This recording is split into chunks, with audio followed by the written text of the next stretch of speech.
Everyone, welcome back to another video of editing basics. In this tutorial video, we are going to learn how to add image to frame in Canva. First step is to open your browser. Now on the search bar, type in canva.com. After opening Canva, you can create a new blank template by clicking here. And here you can see different options on the left side. Click on the elements.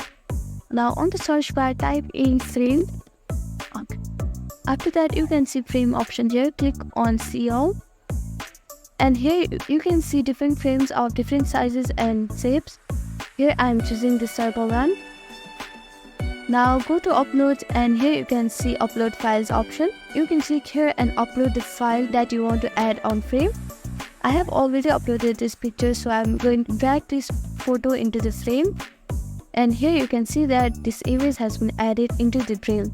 Thank you for watching this video. I hope this video was helpful to you.